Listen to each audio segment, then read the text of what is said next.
Welcome to Legal 123s with ByrdAdatto. Legal issues simplified through real client stories and real-world experiences.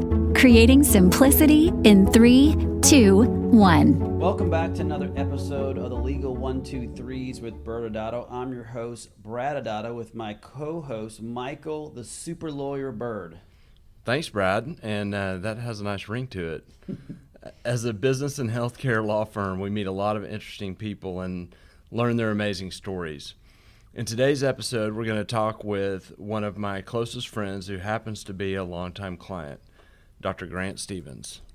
You know, and before we kind of get into introducing Grant, do you often wonder what travel is going to be like once we achieve whatever we want to call the new norm with COVID-19? Yeah, I mean, you and I traveled to Detroit last week, and it was pretty eye-opening when we saw that guy with a hazmat uniform on. That's awesome. Do you remember what it was like before 9/11? Yeah, actually, you know, in some of the smaller airports, you'd have people waiting for you when they got off the plane who weren't, you know, the passengers. You kind of easily move about. Very much more relaxed atmosphere. We didn't have to take our shoes off. We didn't have to get a body scan or the glove treatment that some people get. So it was a different world. Well, Grant and I have a great airline story. The first time we met face-to-face back in 2007, we defied the odds in a post-9/11 world. But before we get to the story, let me briefly introduce Grant. Now, we could spend the rest of the podcast going through all of his stats and trophies and accolades. But for those who don't know Grant, he is a plastic surgeon to the stars. He's a leader among his peers. If you go to a plastic surgery conference, he is the guy that's being followed around like a rock star, and you just really can't get into all that he's given. And it's not just trophies, because that doesn't really reflect the substance of what Grant's done for this industry. So kind of a little background. Grant graduated from the University of Oregon undergrad. He's a big Ducks fan. Washington University School of Medicine for medical school. He's a director at the USC Division of Aesthetic Surgery, chairman of the USC Marina Aesthetic Surgery Fellowship, past president of the Aesthetic Society. And really, when we get into how Grant has impacted the industry, he's published countless scientific research articles to better the field of plastic surgery. And, of course, many people know he's a pioneer in medical marketing. And most of all, he's my friend. So, Grant, welcome. Well, thank you very much. It's a pleasure to be here. I look forward to chatting with both of you guys this morning. Awesome. Yeah. Well, you have to tell the story of our first meeting at the Salt Lake City airport and how we skirted the post 9/11 security. Okay. Well, briefly, I had hired you as my attorney sight unseen and found out we both have a love of hunting. And so we decided to get together at my duck club, my ranch up in Idaho.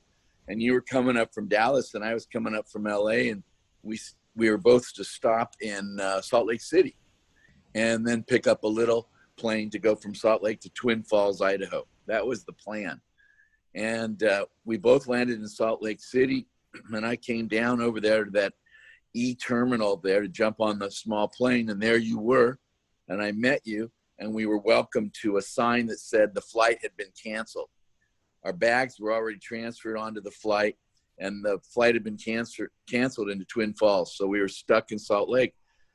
But I did see a sign up on the wall that looked like the Salt Lake or the Sun Valley flight was still open, a different flight. So I scooted over there. You'll recall, I said, "Come on, follow me."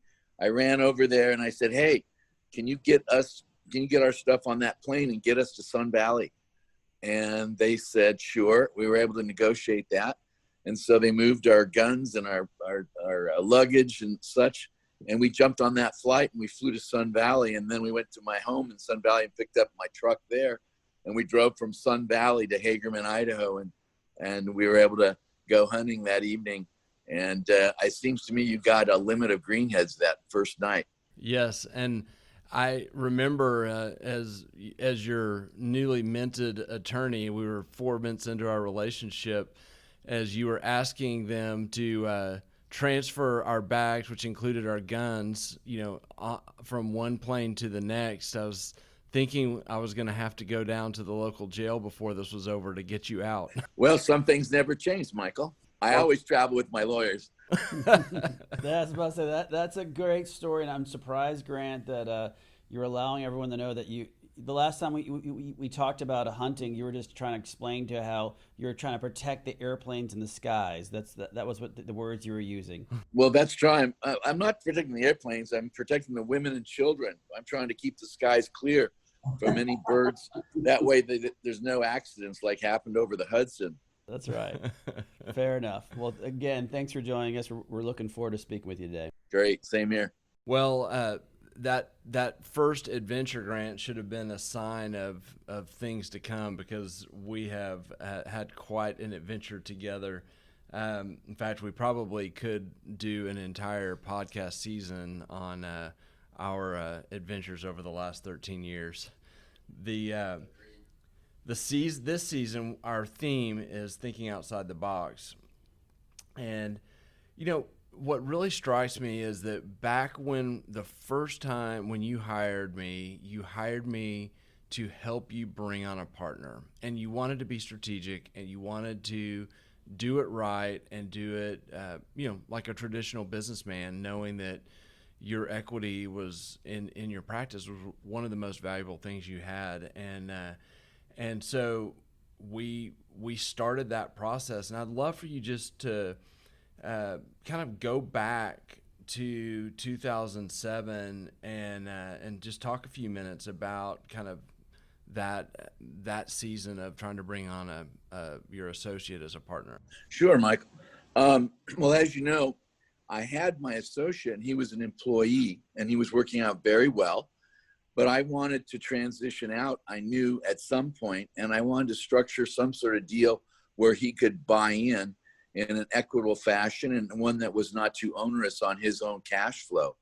And to that end, I asked you to help me with that. And I recall you hired a practice value evaluator, a person to come up with the practice valuation, right? Right. And then at that point, the first numbers started coming in, and they were pretty high.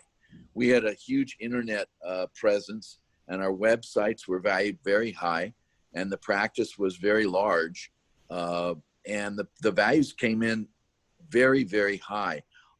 I mean, in a sense, too high. It wasn't very palatable to my associate, and we were trying to structure a way in which he could buy in a way without just crushing him on a cash flow basis. And I remember that, Grant, pretty well. Was the most amazing part for us was that as you said, we had that valuation firm, a national well-known firm, and when we saw the numbers, it was the highest we'd ever seen for your size of a practice, and more importantly, what you just hit was how strong your numbers were just surrounding the worth of your website. And that was very unusual in 2007. Obviously, things have changed a lot, but even back then, you were that far ahead, thinking outside the box. It's pretty amazing. Well, thank you. Yeah, and so, we went through that experience of trying to bring the associate into a partner, and, the valuation was an obstacle.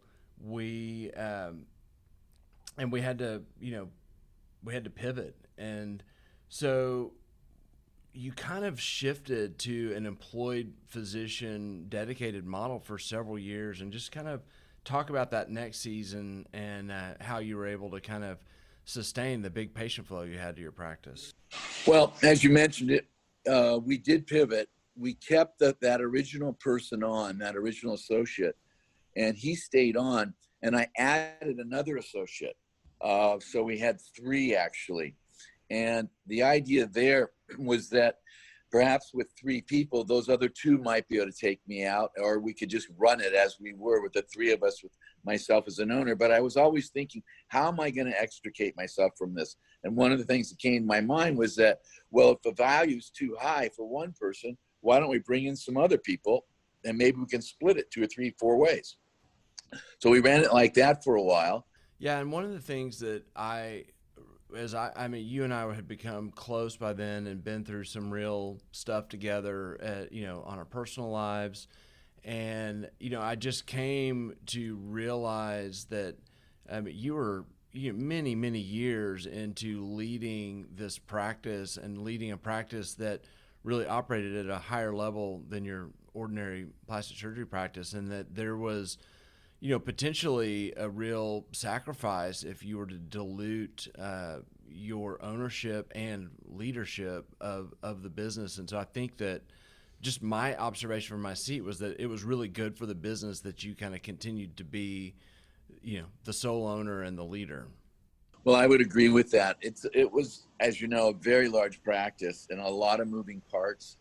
And I give my employees a lot of credit. I was blessed with the same office manager and patient coordinator for over 30 years.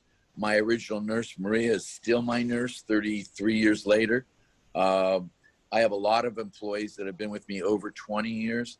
And early on, we developed a med spa back before the word med spa even existed. In 1988, I opened my first skincare salon, if you will, as a part of my medical practice. And as you know, Michael, that grew by leaps and bounds, and it even accounted for 50% of my revenue a couple of years ago. So the revenue stream was very high, both surgically and non-surgically. It's like walking into a massive medical playground, going in with all the toys that you have for your non-invasive side, at least in that season of your life.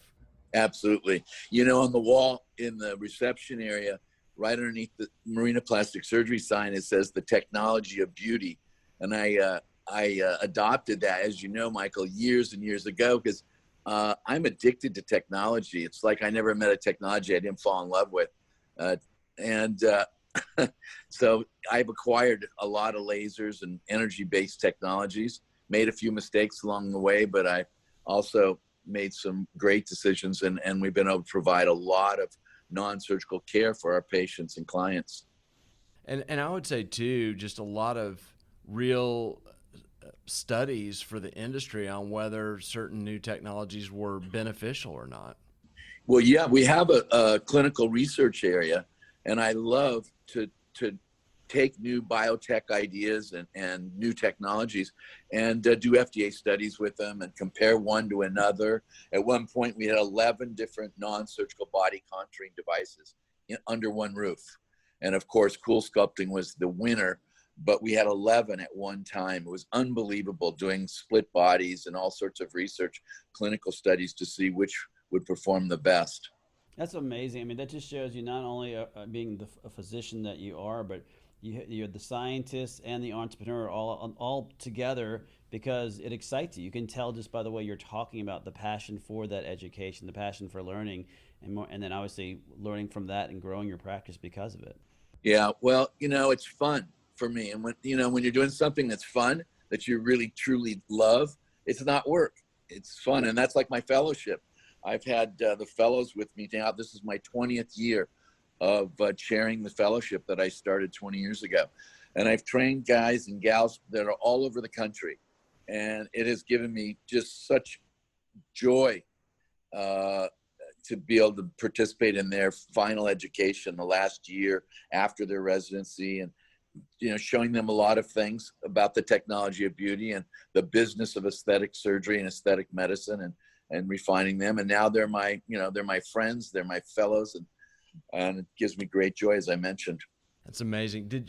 So I have a question. I haven't asked you this before, but I think I know the answer. When you've talked with your various associates or even your fellows about even the idea of, over the years, of buying into your practice, were they intimidated by the prospect of trying to fill in any gaps with this kind of wide, big technology practice, patient, and of course just your reputation in the industry?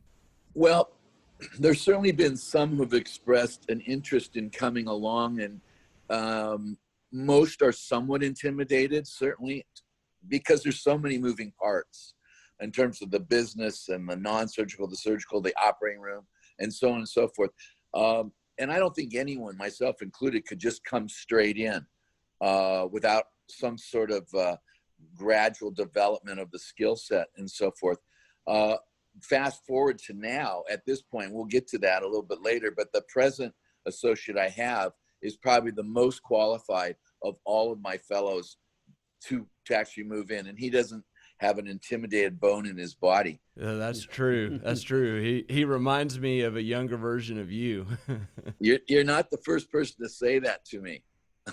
I hear that all the time, and I think that's pretty accurate. And my nurse, Maria, who's my friend, my nurse, my sister, my confidant, she truly knows where the bodies are buried. She's been with me for 33 years. No, there are no buried bodies. But Maria said the same thing to me a couple weeks ago. She said exactly that. She said, you know, Dan reminds me of a young Grant about 30 years ago. I said, you know, I'm seeing the same thing. Well, it's kind of like, you know, never say never, and just keep going full speed ahead. That's what he does. That's what I did. Well, I guess now that we're jumping ahead, you know, let's talk about, you know, we're in 2020 right now, but you had a pretty impactful 2019. If you want to share just a small part of what happened in 2019. Yeah, actually, my 2019 makes 2020 look pretty tame. Well, certainly, I started the year. I was the president of the Aesthetic Society, and I was winding that down. Actually, no, the whole half year was, yeah. So I was the president of the Aesthetic Society, and that included travel all over the world, not only just the United States, but all over the world. And so that was keeping me very busy, nightly calls and so forth. I had the good fortune of being asked to testify to the FDA in Washington for the implant testimony. I was able to represent our society, the Aesthetic Society, there to the FDA, and worked very hard on that. Later on in 2019, I was fortunate enough to become engaged to my fiance. I was on the Aesthetic Society cruise, and I proposed to her at the Trevi Fountain, and she said yes. And so I was pretty happy that I fooled another. Let's see. I was negotiating with the hospital. They wanted to shut down my office building and build a new one. So they wanted all the doctors out of the office building. Well, the problem is I had about 9,000 feet in that office building and about 30 years of patients, and I didn't want to move. So, and I had a lease, and we were going back and forth, and it was pretty rancorous, actually. And we finally did come to a settlement, but that was pretty tough, actually. Toward the end, I celebrated my presidency, and I was able to lead my first parade in New Orleans. That was a high point. And that's the thing about 19. There was a lot of high points and a few low points. I had a cyber attack on my practice, which totally shut me down. I was reduced to pencils and daytimers. And it was horrific. I lost everything, every electronic piece of information, including my bank accounts, including every photo. And they completely took months for them to invade, and they finally then attacked me. And I ended up having the FBI hostage negotiator that helped me with a Bitcoin negotiation to get back some of my data. It was absolutely terrifying. And if I didn't have $1 million policy for cyber attacks, I would have been bankrupted. Absolutely no doubt about it. And I'm still suffering from it. So any of the listeners that don't have cyber attack insurance, and many doctors do not, and you don't have policy limits at least $1 million. If I were doing it again now, I'd do $3 million because it's not that much more. And I can tell you, when they tell you they want $1 million in Bitcoins, that gets your attention. Well, this is an example where you became our lawyer, because we soon bolstered our cyber attack protection here after that experience. Yeah. Darn, and I forgot to send you a bill. But toward the end of the year, in October, October 31st, in fact, on Halloween of 2019, I felt kind of awkward in the morning going to work, and lo and behold, I had a heart attack, and I was taken to St. John's Hospital, where my dear friend for 40 years, Dr. Peter Pelican, was able to extract the clot from my circumflex artery and put in a stent that was 15 millimeters by 4 millimeters, and he saved my life. And I called him from my office and said, "I think I'm having an MI, Peter." And I rushed down to St. John's. He met me there at the ER, took me into the cath lab, and literally saved my life. And I was revascularized in less than an hour. It was actually 57 minutes. And I'm healthier for it today. But it was an awkward experience to be in a paramedic vehicle, listening to those sirens and seeing those red lights, and having the paramedics say, "We're losing him. His pressure's 50. Open the dopamine wide open." That's something you don't want to hear. And the doctors on this call, you can relate. When you hear "open the dopamine wide open," you know things are not going so well. And I went into VTAC 3 times. And so that was a tough one. Yeah. And I got home 3 days later, and I was speaking 10 days later for Allergan and doing surgery. I did surgery actually 11 days later. So, and I haven't skipped a beat. I'm doing great. My health is terrific. One other thing that happened in 2019, as though that wasn't enough, is that I was home in bed at 1 a.m, not sleeping that well because I'd just come home from the hospital 3 days before.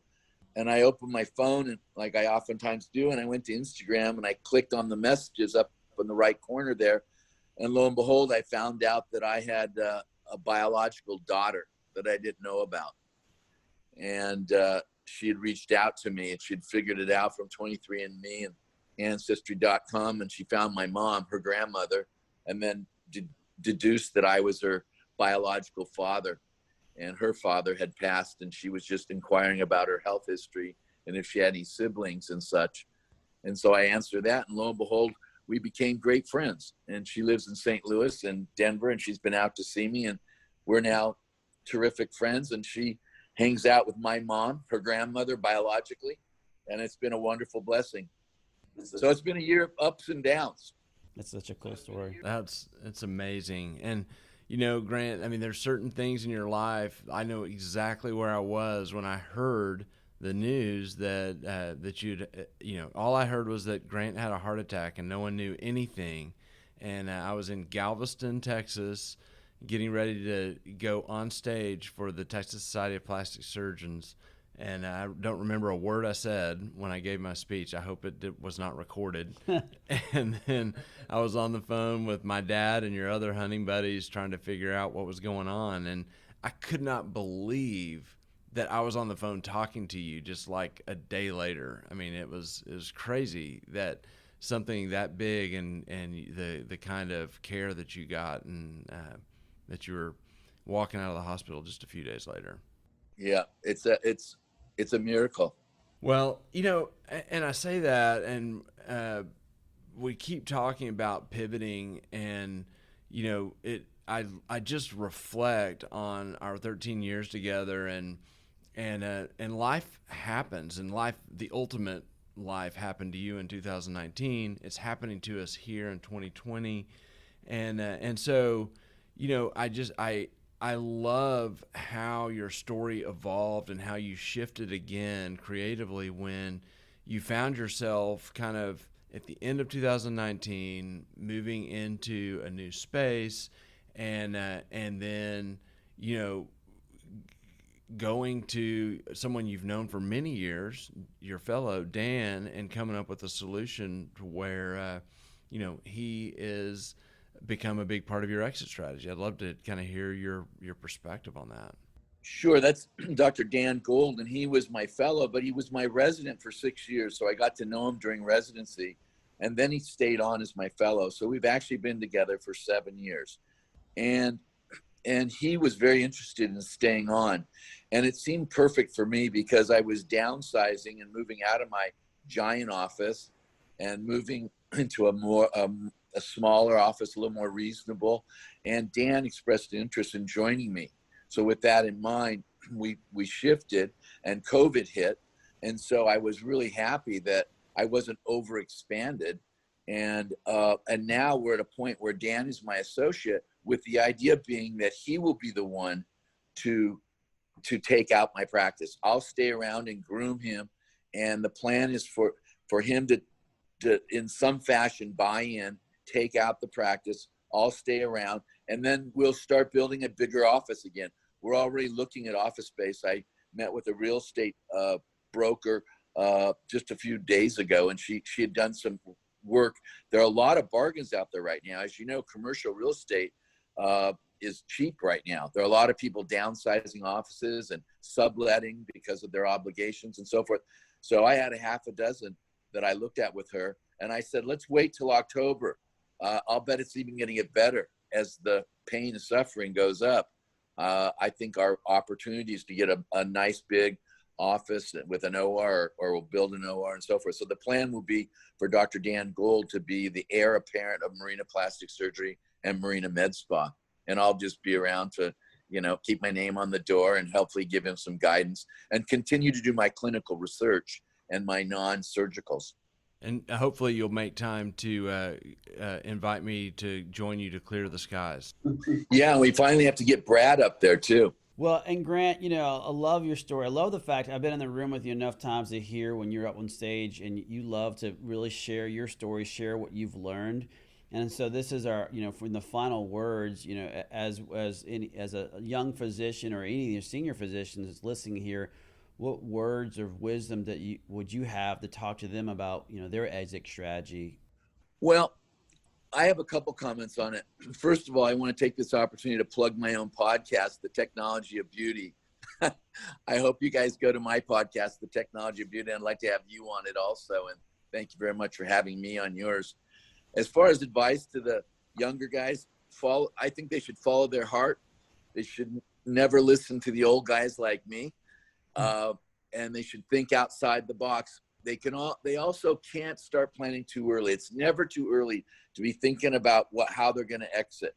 I think that the biggest problem I see in the older guys like me is they wait till the very end, or they just can't exit. They just can't do it. Either financially or emotionally, they can't. And I think we should always be thinking ahead of what we're going to do next. And it's good to start planning early. Awesome. I love it. And yes, would love to be on your podcast. And yes, everyone, please go check out the podcast. You'll get a lot of wisdom from it, and some people that are pretty amazing guests that Grant has on his show. So we'll break for a commercial, and on the other side, Brad and I will discuss kind of our observations from a legal perspective on building an exit plan. Grant, thank you so much for joining us and sharing your experiences, and we'll look forward to connecting with you at the Salt Lake City Airport soon. Yeah, absolutely. Good to see you, Grant. Thanks, guys. Take care.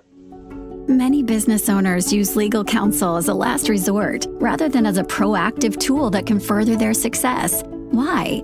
For most, it's the fear of unknown legal costs. ByrdAdatto's Access Plus program makes it possible for you to get the ongoing legal assistance you need for one predictable monthly fee. That gives you unlimited phone and email access to the legal team, so you can receive feedback on legal concerns as they arise. Access Plus, a smarter, simpler way to access legal services. Find out more. Visit ByrdAdatto.com today.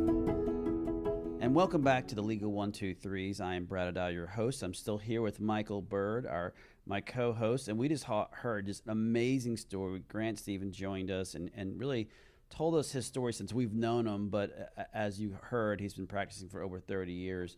And one of the things we really wanted to dive in with Grant is understanding how difficult and messy it can be when you're trying to figure out what after your practice is up and running and when you get ready to exit. Yeah, I mean, it's his practice that he built is incredible. His adjustments that he made have been just, really creative over the years. And that can be intimidating for all of us regular people. And so what takeaways do I have for the majority of us out there where when it comes to an exit plan, and that's really the most important thing Grant did, was just deal with it. I mean, he started in 2007 with thinking about an eye towards where he wants to end up when his career is over, and that became a part of his thinking at every step of the way. And so, we talk about, and we'll talk briefly in a minute, kind of about our, 3 steps to building an exit plan. But, the starting point is just diving in and starting the process. And we saw the fruits of that, each time Grant pivoted, just because it was a part of his decision making. Yeah, and that's the most important thing is you need to start somewhere. And Grant actually started the entire discussion about having an outside valuation firm come in and really do a deep dive, and that's that practice assessment piece of that very first step. And so you have to be willing to have an idea. Now, in his case, it was worth so much that it ended up being almost a problem, to have such a valuable asset. But that also shifted him to our second step pretty quickly, which is he then, as you described it, started really thinking about pinpointing his late career and retirement goals. Yeah, and going back to that first step of doing a practice assessment, it is more than just getting your practice valued.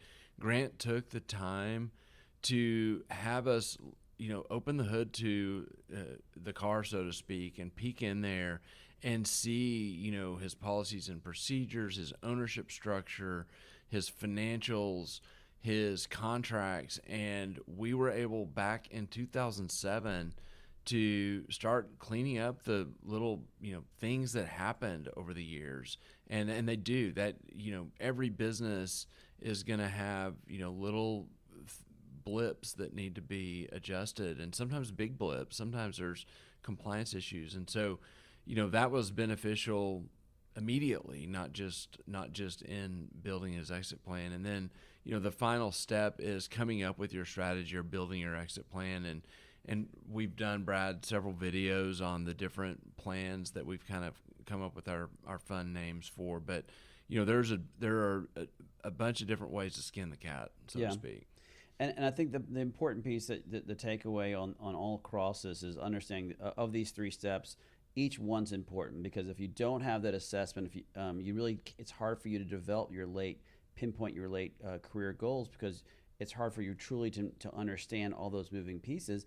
And then once you get there, and I thought that this is another great thing that we learned from Grant, is he had an exit strategy off one plan and realized that plan's not going to work based on the relationship with the individual. So don't get stuck in saying, well, this is the plan I want to do and it has to be this. He pivoted as he talked about it, and was able to find one more version that actually is now working well. It's awesome. Yeah. Well, again, thanks again for joining us. We're really excited that Grant was able to join us. We'll have a link to his podcast. You'll be able to also find it. And we look forward to our next episode. Thank you. Thanks again for joining us today. And remember, if you like this episode, please subscribe. Make sure to give us a 5-star rating and share with your friends. You can also sign up for the ByrdAdatto newsletter by going to our website at ByrdAdatto.com. ByrdAdatto is providing this podcast as a public service. This podcast is for educational purposes only. This podcast does not constitute legal advice, nor does it establish an attorney-client relationship. Reference to any specific product or entity does not constitute an endorsement or recommendation by ByrdAdatto. The views expressed by guests are their own, and their appearance on the program does not imply an endorsement of them or any entity they represent. Please consult with an attorney on your legal issues.